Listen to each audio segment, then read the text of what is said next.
Welcome to the Great People Show, your guide to greatness, your GPS to excellence. Here's your host, J.J. White. Good morning, everyone. Welcome to the Great People Show. I am your host, J.J. White, and in the Great People studio with us again, as always, James Muncie. Welcome back, James. Good morning, JJ. Welcome back to you. Not like back. You were here last week. I was here last week. But you weren't here the week before. I know. We're not. You keep on reminding me, man. I'm sorry. We don't come here during the week. So That's true. I only see you once a week, sometimes twice a week, if we're, really into it. If we're really into each other. Yeah, I don't know. We haven't seen each other outside the show in the last couple of weeks. We get busy. Everyone gets busy. We do. Busy. We do. Well, it's hard to stay focused. Are you focused? Are you focused this morning? As much as I can be. I know you had a long night last night. But, a lot of people, focus is probably not my strong point. Why not? Because I'm sort of ADD. I am ADD. I was I was medicated for many years. Were you? That. Yeah. How long were you medicated? Well, I just decided to give it up because I didn't like I didn't like who I was when I was on the Adderall. Yeah. But it's not really. I have trouble focusing on anything. Yeah. It's been a struggle my whole life. So you have to focus on something, though. Like you have to. You're a human being. There has to be some sort of focus. Well, I think that's true, but I think that we can also sometimes focus on multiple things at the same time, which is called distractions. Bouncy. And that is where we can't be. I know we're getting into all this today. That's where we can't be as successful. Yeah. Well, thank you all for being here this morning, whether you're listening to us on live radio at 97.7 FM in Richmond, Facebook Live at facebook.com/Great People Show, or on Apple Podcast. Hit subscribe when you get there. Thank you for being here and allowing us to be part of your journey to the truest version of you. So have you, we're talking about focus. Have you been watching the Olympics? I have. Even though it happens every 2 years, you always forget how absolutely incredible It's wild. it is to watch those athletes. It's amazing. And we with the whole family sits. Catherine will DVR it, so if there's stuff that after the kids' bedtime we can watch it the next day with the kids because the kids are fascinated with it. Yeah. How about you guys? My kids, for some reason, and I don't know why, we have, as many people do with small children, you have this routine. And we have a TV up in our den where we all sit and watch just a little bit of TV while they eat their snacks. So for some reason, our Comcast box isn't working. Like you have to sit there and type. You can't voice control it. You have to type in what you want to watch. So we've basically kept it on the same station for a long time because it's too much trouble. I wouldn't want to see you have to type into a remote. It's the struggle is so real. Yeah. And I think it's on CNBC or one of these others, maybe it's NBC Sports. The only thing on every single night when we go to bed is curling. So I think the kids truly believe the only sport in the Olympics is skiing and curling. And it's so maybe one of them will end up being a curler because they think it's amazing. But I've been to an Olympics before. Have you ever been to an Olympics? No, Okay, so I've not. when the Olympics was in Atlanta in 1996, on a whim, I was much younger, had no responsibilities in life. A buddy I work with who had a sister in Atlanta on a Friday afternoon said, "Hey, what are you doing tonight?" I'm like, "I have no plans. What are you doing this weekend?" "Nothing." "Hey, man, you want to drive to Atlanta and go to the Olympics?" I'm like, "Let's do it." So we drove to Atlanta to watch the Olympics. It was the Summer Olympics, obviously. Right. And you just cannot fathom the level of focus these people have in person. But just to see them in person, TV doesn't do it justice. Yeah, and it's funny you say that because when you and I were talking earlier this week on the phone, and I was like, if I had one word to describe what I think when I watch these athletes, it's they're focused. It's unbelievable. I don't know how because I'm not capable of that, or I don't think I am. I don't know how you can dedicate your mind to so intensely focusing on one thing. It's incredible. Yeah. Well, I've got a lot to say about focus, and when I reached out to you to talk about this week's show, I said, I want to do something about the Olympics. And you immediately said focus. It was just like within seconds you said it. So I started thinking really hard about this word. And I started to realize when you hear the word focus in its nature, it's a very selfish word. To me, it can be defined as bring attention to oneself and keep it there as long as possible. Don't let the distractions in, which can be seen as anything not involving the self. Just stay focused on you. When we went to social media on Monday, we asked a simple question: what causes you to lack focus? We heard it all: Facebook, Netflix, ADD. Some people even said they're medicated for not being able to focus, being disorganized, trying to do too much. One answer I was surprised I didn't see was just the word me. And this shocked me because we are so consumed with ourselves. There were a couple that came close, especially our friend Nat Pham, who said 100% conviction in my divine purpose. Now, that is ownership in the problem right there. I'll wager that the only reason we can't really focus as much as we'd like is because we aren't focused on the right thing. That focus is actually not about us at all, but we have to travel a winding path to get here today because we're going to talk a lot about focusing on ourselves first. Many of you listen to the Great People Show to focus more on you, and that's great. We're glad you're here. But let's not lose the real message that is in the foundation of our program. Being great and finding greatness isn't about focusing on you. It's about focusing on others, which at its core may be one of the hardest things you have to do. So let's talk about focus, James. And what do you feel about how I laid this out? Like that essentially focus is selfishness defined.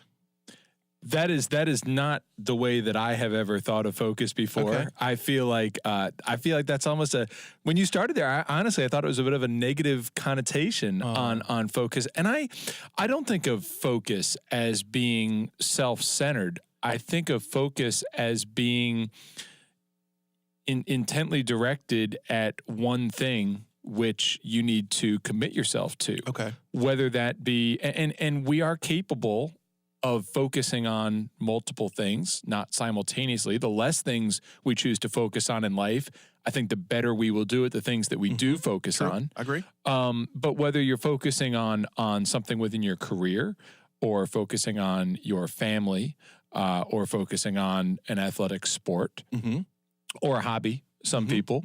I mean, that's when I think of focus, those are the sorts of things that I think of. And we're talking about the Olympics, and they have to be focused. Right. They have to be focused in ways that you and I cannot fathom. And just think about some of their paths, and we know many of the athletes have full-time jobs. Some don't. Some are much younger. I actually had a gentleman that used to work for me that was, one of his goals was to be on the skeleton team in this Winter Olympics. And he worked for me part-time, and he didn't make it. I mean, it's just to be a part of the early stages of his development was just amazing. Just to watch what he had to do every single minute of the day, which was watch what you eat, watch what how much you sleep, watch absolutely everything, every minute of the day, knowing that if he just takes an hour off, if he takes a day off, heaven forbid he takes a whole week off, that was going to easily separate him from making it and not making it. Yeah. Because you can only control what's in yourself. That's where that focus comes from. It's controlling my habits. It's controlling everything. And I've talked a lot on this show. Really, we talked mostly about it around New Year's because of the resolution thing. But it's the focus that's necessary. And I jotted down a few things here. We may talk about these whenever we come back in a little bit, but certainly I want to throw these out here right now. That there's a reason why we are less focused. And this is my list. This is just what I came up with. So I'd be curious if you have any additions to it or anything. That the least focused people probably possess these these traits.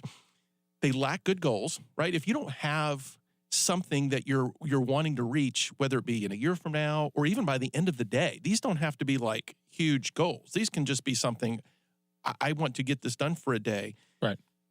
Well, the focus isn't going to come natural. Like if there's nothing to focus towards, there is no focus. Or too focused on the big picture. I see people that are just, their heads are in the cloud. There's just, it's too big. It's too long term. It's too nebulous to get really focused in on. And there's going to be more that we talk about in the show. When we come back from break, we're talking about focus. We're talking about the Olympics.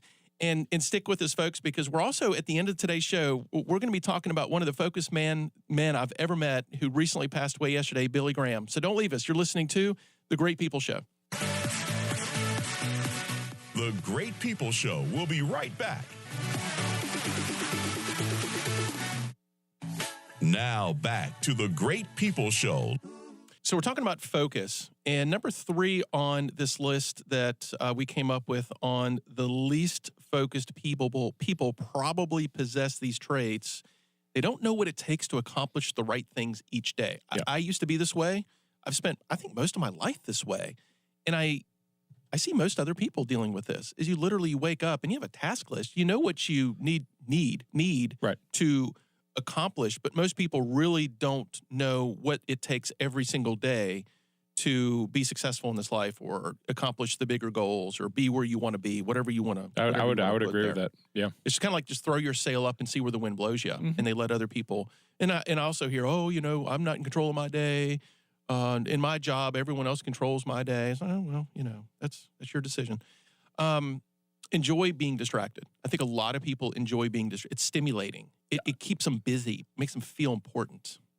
Absolutely. I mean, and enjoying being distracted could mean when you're at work and you have plans, but your coworkers, your boss, your subordinates need things from you, and being distracted could mean you're spending too much of your day looking at your phone, Facebook, and whatever. It's stimulating. It's chemically stimulating to not be very focused. Even though I love that feeling after I've been focused for a while and got a lot of things done. I know. It's just, I know. It's the peace. And then it starts all over again. Number 5, you don't understand your energy patterns.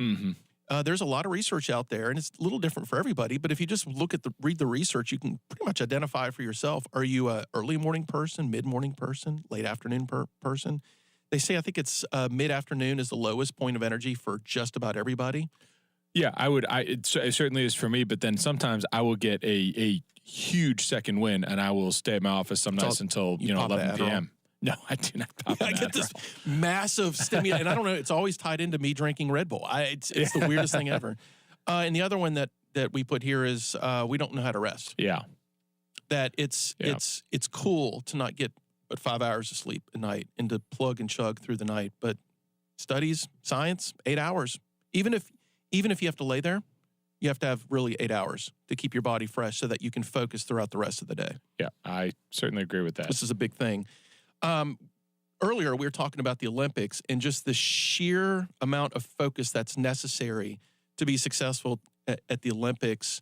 And I found through a friend of the show, Chris Jones, he forwarded this video of a U.S. Olympic gold medal skier, Michaela Schifrin. You may have been watching her in the Olympics.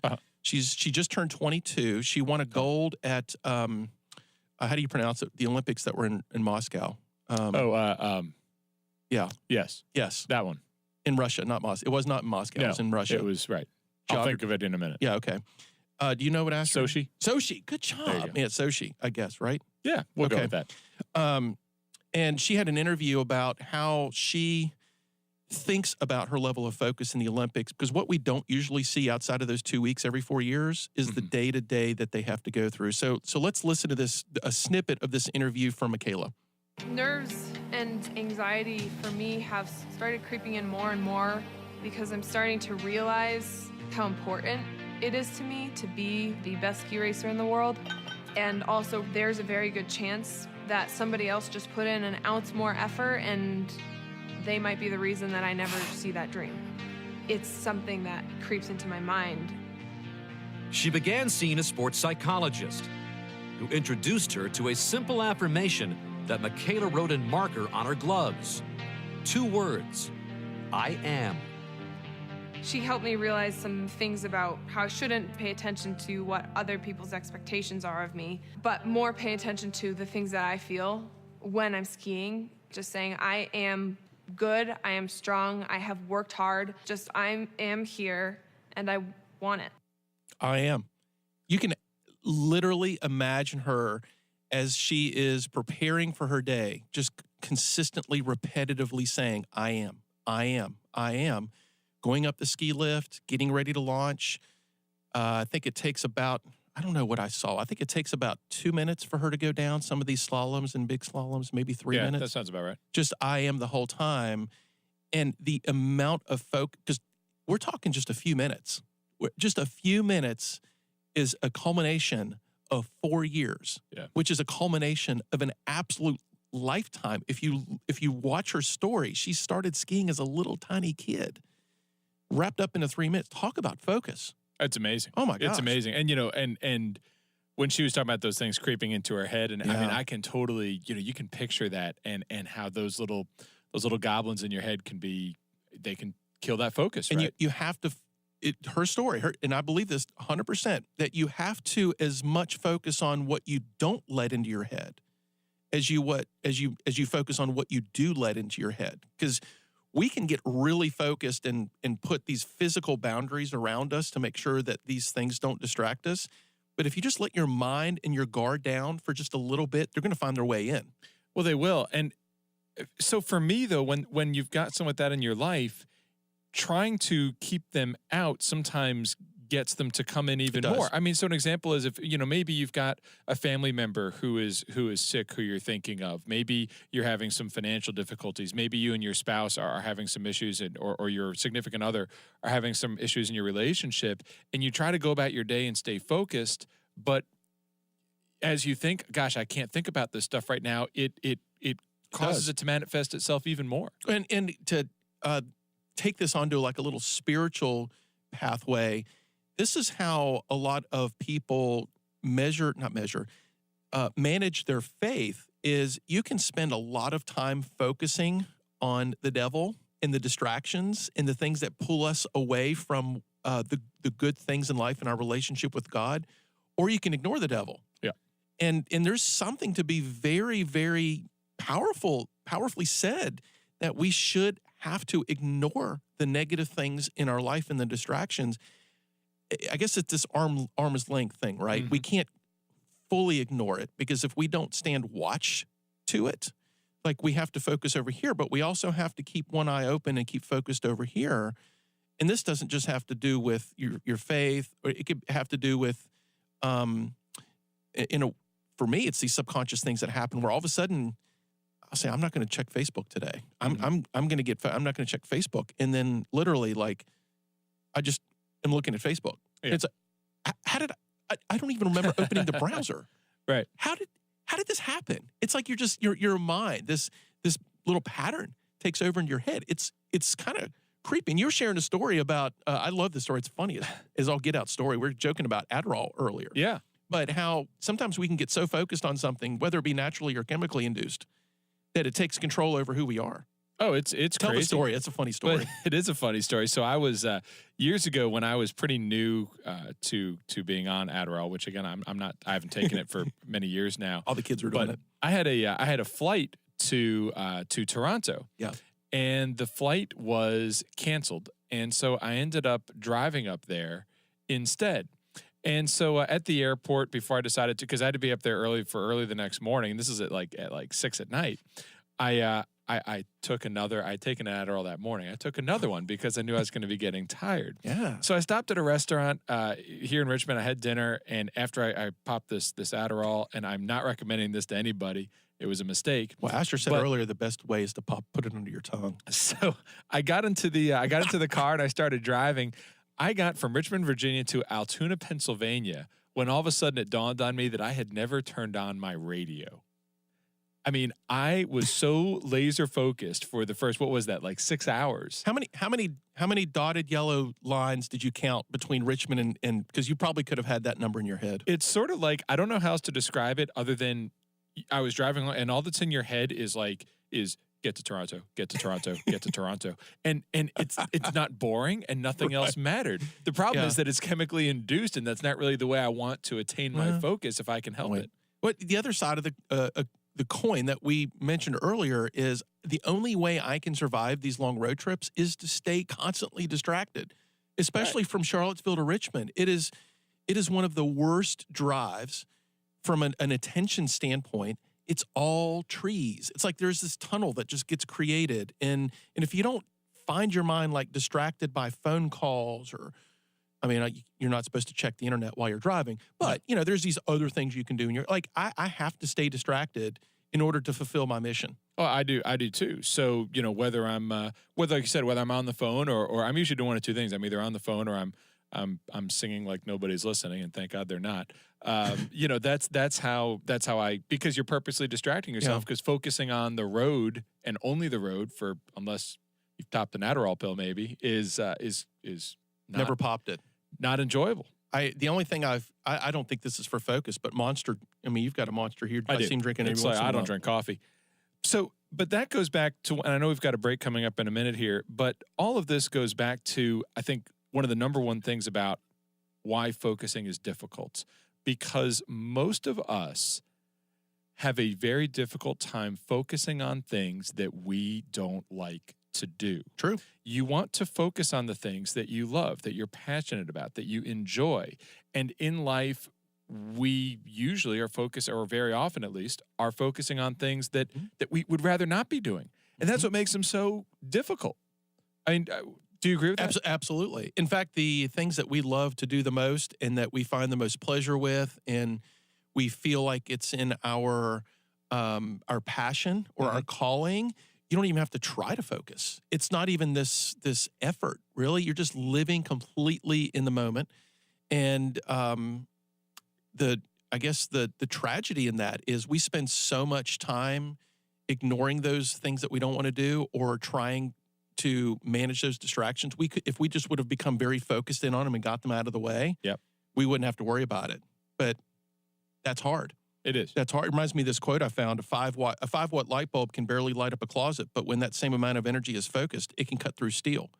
5 watts can cut through steel. And I have no idea if that's accurate or not. I hope we have some physicist on the air right now that can send us a message whether that's true or not. But it makes a lot of sense, right? No, I mean, absolutely. we disperse our energy all over the place, and at the end of the day, you go, God, I didn't get anything done. I mean, at the very least, the sun lights our world, and it doesn't burn us unless, not to death. Yet you can take a magnifying glass and kill an ant. Yep, and we'll talk about that more in a minute. Come on back, folks. You're listening to The Great People Show. The Great People Show will be right back. Now back to The Great People Show. So we're talking about focus, and I just mentioned burning an ant with a magnifying glass. I was very disappointed we had to step away from that for just a few minutes because that was one of the probably highlights of my childhood, was taking that magnifying glass and destroying small little insects with it. I think that's how a lot of serial killers get started. Hey, watch it. Not cool, James. Not cool. You're just ready to create some controversy on here, aren't you? Facts are painful. Yeah, you should tweet. You should tweet that out. Actually, I never mentioned Twitter on the show. I never mentioned Twitter, and we the quickest way to get to the show to us is on Twitter. It's at Great People Show at the Twitter handle, and I'm investigating this really cool piece of technology that you can just click it and talk into your phone or your laptop or wherever you're at, and leave us a message on the air. So it's the same thing as calling and leaving a message. Oh, cool. But you just touch it if you're on a touchscreen device, or just click it if you're on an iPad, and you start talking into it if you have a thought or comment about the show. And we're going to be implementing that pretty soon. And we could, as long as it's not wild and crazy, we'll play that on the show and talk about it. Because some people don't like calling radio shows. I understand that. Yep. And we can't catch everybody live. Yep.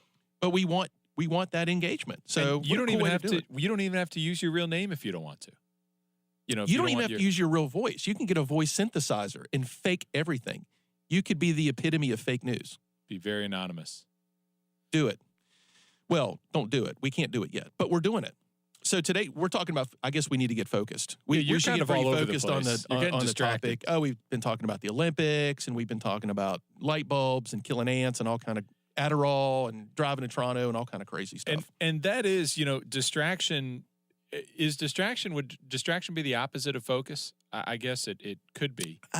But you can get focused on multiple things at one time, not at the exact same time. I don't believe our brain is able to do that we're just bouncing between things rapidly. But that is considered focus. Yeah. But distractions are really what mess up our focus, and we have to look at doing things in our lives to minimize the distractions. Like for me, a big part of my job is I put together all these business transactions, and every one I do, I have to do a significant write-up, and it is just hours of typing, and I get in like a zone. You're writing a book. I can't do that before 5 at night because my phone rings all day, emails, it can't work because I get distracted. Oh, you physically can't. Yeah, because I get so many distractions, I get out of that focus zone that I have to be in to do this. So what I do is about once a week, I work in my office till 11 or midnight, and that's when I do that work. So I have built a system that enables me to be focused, because if I'm not focused, I'm gonna screw it up. Is that your energy zone for that? Is that physically the best time for you to do that? Where you are all, so when would that, like if you had nothing else to do and you could only do that, what would be the peak time that you did that work? I mean, it would be probably to start it at 9 a.m. Okay. And just knock it out and turn off my phone. But again, just like you, I'm in sales. That's not realistic. And that that could, you're not asking for my coaching here, but I'm going to give it to you, brother, that maybe it is a matter of shaving so much time off of your work by putting it there that you could manage those calls some other time during the day. Just thinking about energy patterns, things of that nature. Possibly. Yeah. But I would have to physically turn off my phone because I can't help myself if it's ringing. So let's talk about the things that really focused people do. This comes from Inc.com. Love this list. Number 1, clear the noise. Remove everything that is not helpful to your objective. I don't think most people want to do this. I don't think most people want to put in mechanisms. I was thinking of an app. This would probably never work. But what if you had an app that laid on top of Facebook that controlled when you could actually get into Facebook? Yeah, that would be really cool. Facebook would probably frown on it. And give the key to someone else. Yeah. Because if you gave yourself the key, you would unlock it. There's no doubt about it. But having a messy desk, going places that you think you're productive, but who here goes to a Starbucks or a Panera Bread? I've done that. It's one of the most distracting places you could possibly go. This is a little weird, but you know where I go to really get work done? Where's that? Lobbies of hotels. Oh, okay. And if you go mid to late morning, right, or mid-afternoon's kind of the best time because there's like nobody in hotels. It's so after nobody... checkout and before check-in. I see. So it's quiet. There's very little things going on. And you want to pick a really nice hotel to do this because they can never tell the difference between you and someone that's actually paid to stay there. And if you work it really well, they'll bring you free coffee. Oh, okay. It's not stealing because you don't go and drink the coffee nut. They actually come and say, "Would you like a cup of coffee?" Like, sure, thank you. Why not? If you're giving out free coffee, and the really nice ones will bring you a cookie. If you're into that kind of We'll stuff. have to talk after the show. So clear the noise. Go set up shop at now I've done this, and all of our listeners are going to go to the hotels that I hang out at. Number 2, create a plan. Know what to do first. I think this is such a cliche. I think planning and goal setting, everyone hears it all the time, and people think they do it well, and the rest say, "Oh, I should do that," but then nothing happens. Well, or something gets thrown into the spokes and your plan is out the window. I mean, you and I have talked about the Mike Tyson quote before. Yep. Once you get hit in the face, everyone has a plan until you get punched in the face. Get punched in the face. And man, I don't know about you, I get punched in the face all day long. Well, that's your fault. It is my fault.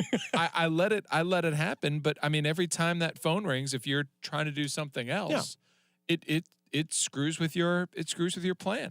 In the planning process I use, there's lots of them out there. The one that I use is by Michael Hyatt called it's called a Full Focus Planner. He has another program that I've not taken called Free to Focus, but the Full Focus Planner has helped me create the structure I need to stay focused on the right things at different parts of the day. So I have a startup ritual in the morning, then I have a morning ritual, then a startup work ritual, then a shutdown work ritual, and then a shutdown my day ritual. And I don't always accomplish the ritual, but I know what I should be doing so that whether or not I came up short or not, and if I don't do these things often enough, I see it. It manifests itself. Interesting. And then I have a weekly review that I go through, and I double entry my tasks on the important things. So I have it written in front of me, and it's also electronic. I love electronic, but it's not always in front of you. The planner's laid out in front of me. I can see what I should be working on. And it's not a distraction. Being reminded several times a day that I need to do this is actually what helps me get focused. Because if I just see it once, I can't tell you how many times at the end of the day I go, "Oh my gosh, I can't believe I forgot that." But it's on my task list on my computer. It's on my task list on my phone. I can actually see it on my Apple Watch. James, it's everywhere, and I still miss stuff. Yeah. And you have to be so committed to it. I've got a good friend. I've mentioned it before. Boy, I wish we could have gotten him in here today. He's a well-known business owner here in Richmond, very, very successful. And he has, and I didn't even know there were people that do this. He has a business coach that he pays tens of thousands. It's like an employee, pays tens of thousands of dollars a year. And this person makes him accountable for every minute of his day. Mind-boggling. This person checks in with him by phone at least 4 times a day. The calendar is shared, and this person, every minute of his day is accounted for, and he follows it. And for him, for me, I think I would go crazy. Yeah. For him, it works. And he's there when his kids get home from school every day because he's so focused. Part of his goal was, hey, I want to be able to be home by 4 o'clock every afternoon. And he is. There's some severe codependency issues there. I don't know that this is healthy for him. I understand it's productive and you get results. I was having lunch with a coach earlier this week, and we were both talking. When we coach, we put a 6-month stake in the ground and say, if we do a good job, you shouldn't need me in 6 months anymore. Yeah. We'll check in with each other, and I'll help you maybe get regrounded on some things. But if you're still working with someone day in and day out, month after month, year after year, that is codependency. And you will not be able to survive without that person around. That's destructive. And that's, I certainly wouldn't argue against that. This person, much like me, they are by their nature very easily distracted. They are a big picture person. They have trouble focusing, and this has been the only thing that has worked for them. For me, it would kill all of my happiness. I couldn't be happy. I couldn't be happy. And we talked about earlier that it is a lot easier to focus on the things that you enjoy in life, but I also wouldn't want to spend my whole life focused on things that are driving me up the wall. You have to get something on track. Yeah. And I'm okay with getting off track because that means something was on track. Yep. And when we come back from break, we're going to be talking more about this focus, work through the rest of this list on what successful focused people do, and we're going to ending today's show with a nice gift to our audience, in memory of Billy Graham, who passed away yesterday. So come on back, folks. You're listening to The Great People Show. The Great People Show will be right back. Now back to The Great People Show live. All right, folks, focus in on us. Focus in on The Great People Show because we're talking about focus today. We are. And how important it is. And this topic came about mainly because of the Olympics right now. And they are the most successful in their sport and have dedicated most of their life to what they're doing. And we're running through a list on what the most really successful people do. And I see this in all the Olympic athletes that are hitting gold or silver or bronze. And number 3 is set up clear compensation. I think that's another missing piece on our focus is we don't reward ourselves for accomplishing what we want to accomplish and being focused in on the right things. Sometimes that reward is very natural. The feeling of success, the feeling of building a great relationship with someone, it just gets built into it. Number 4, create a routine. We've talked about that being disorganized can be the cause of distraction, stress, and inefficiency. Number 5, and I think a lot of people have trouble with this one, is work methodically. I don't know that many of us work methodically. We think we work methodically, but I don't work methodically. I have no method to my madness, really. I don't either. I'm all over the place. I never have. I mean, I wish I could. I need to. I've tried and I've failed every time I've tried. Well, then let's move on to the next one. It's live in the now. Focused people are present in the moment. Yeah. Dale Carnegie said, remember, today is the tomorrow that you worried about yesterday. Yep. That most of us don't live in the real moment. Yep. That we're very focused in more on the future and thinking ahead, and we let the past drag us down like an anchor because rarely are we sitting and daydreaming about all the awesome things that have happened in our past. Right. It's a nagging feeling of all the negative things that happened in our past. And we stop living in the moment. Yeah. I mean, I think we all have our moments. I generally look back in the past, happy, with good memories. But no, I think that we spend most of our day thinking about how what we're doing today is affecting tomorrow. And again, you just naturally get focused on what's coming down the road. That's a huge one. That's a huge one. Life passes you by if you're not living in the present. Yep. Full of regrets. We've talked about that on the show.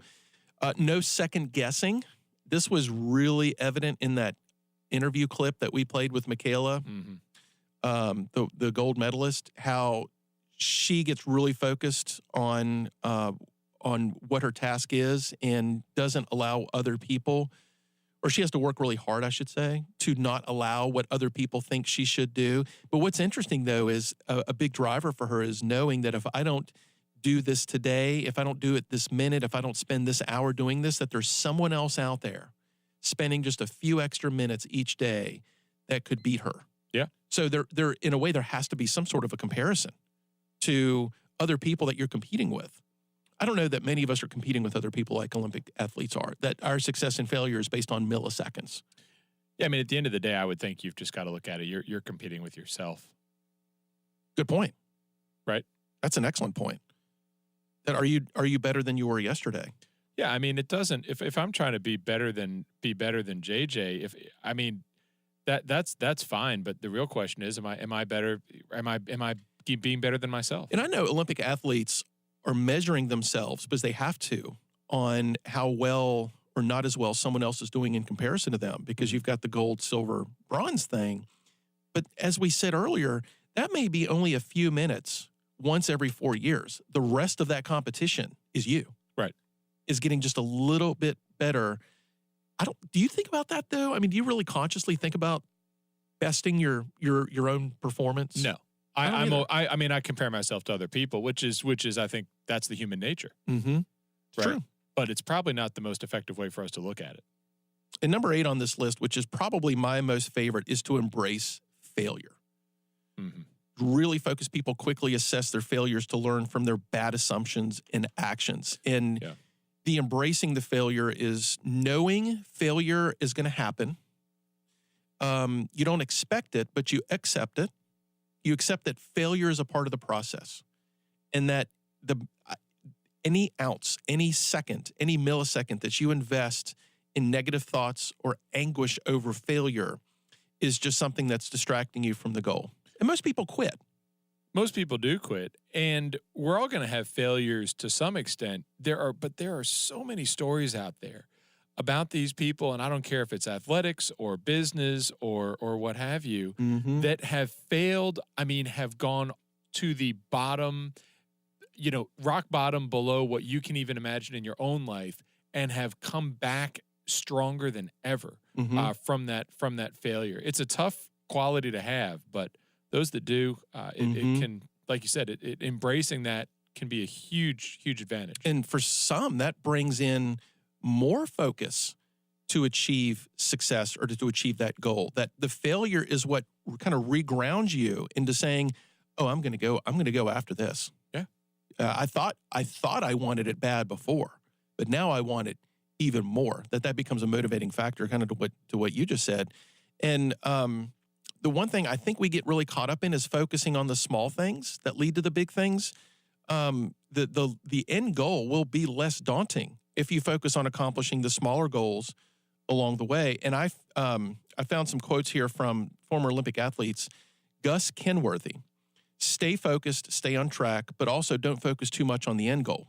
So here's a guy that was focusing on the day by day, the minute by minute, knowing that if I just do these core things, it will lead to success. And if you have those measuring sticks every day, you'll know.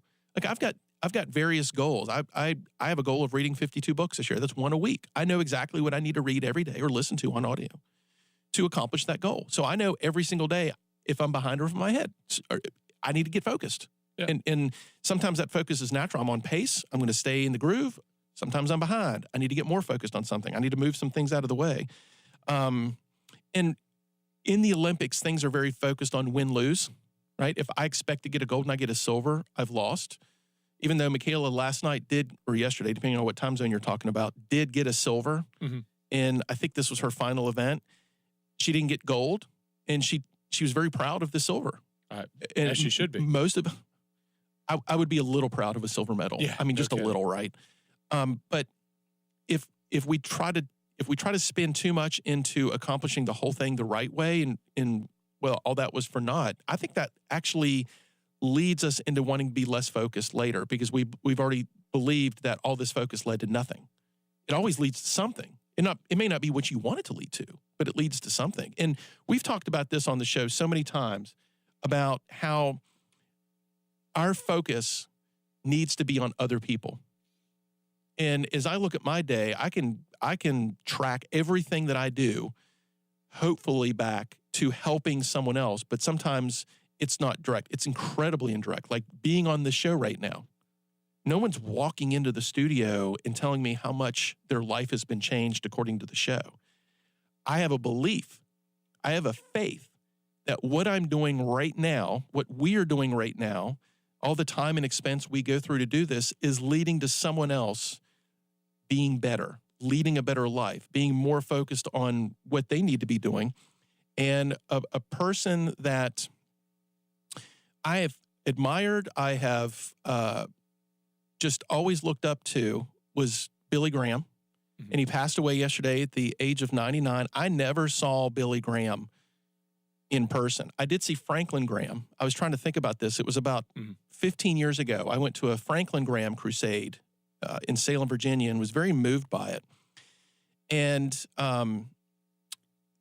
when we don't talk a lot about this on the show. We talk about kind of like issues on the show. We don't talk about people on the show. That a part of our modeling process, a part of our framework is to make sure that we are kind of comparing ourselves to people that we would feel greater than ourselves, in one way, form, or another. And one of those guys is Billy Graham. And I'm going to read you a story that I picked up years ago from about Billy Graham. Billy Graham had Parkinson's disease. In January of 2000, leaders in Charlotte, North Carolina, invited their favorite son, Billy Graham, to a luncheon in his honor. Billy initially hesitated to accept the invitation because he struggles with Parkinson's disease.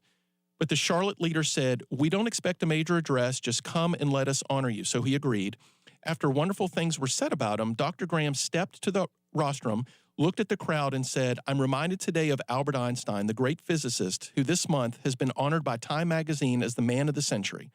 Einstein was once traveling from Princeton on a train when the conductor came down the aisle, punching the tickets of every passenger. When he came to Einstein reached in his vest pocket. He couldn't find his ticket, so he reached in his trouser pockets.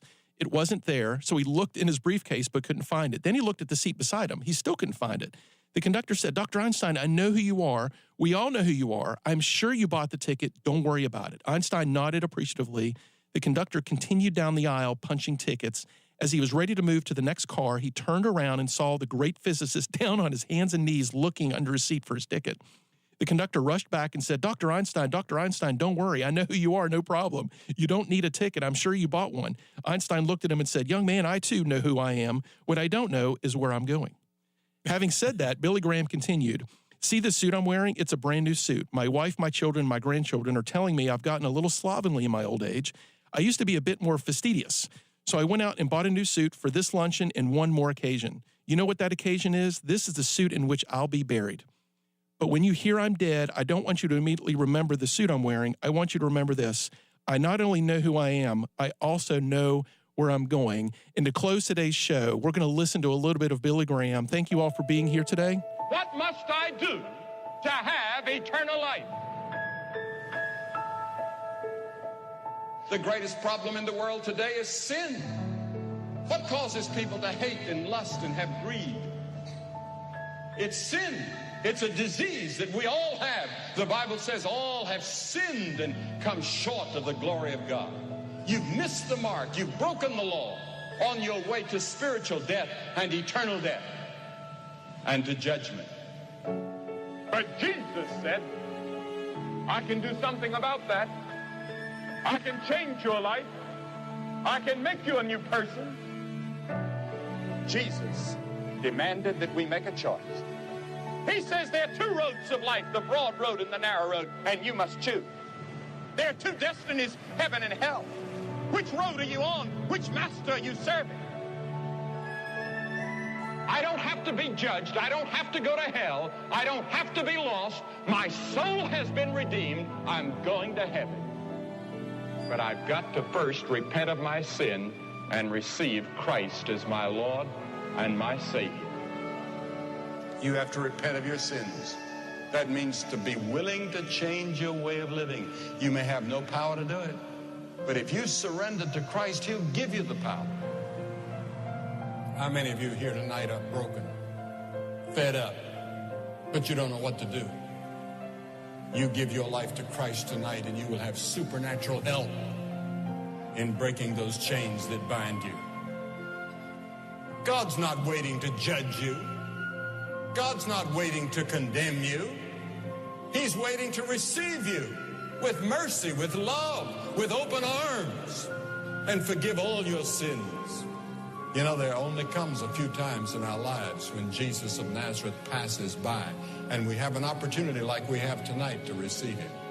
You may never have a tomorrow as far as God is concerned. There are people here tonight that may never be alive tomorrow. You may never hear the gospel again like this, or your heart may not be this tender toward God. Come while you can, and don't put it off. God is waiting to welcome you with open arms, to receive you as you come to him in repentance and faith. Simple, and yet could be life-changing tonight. And all of heaven will rejoice.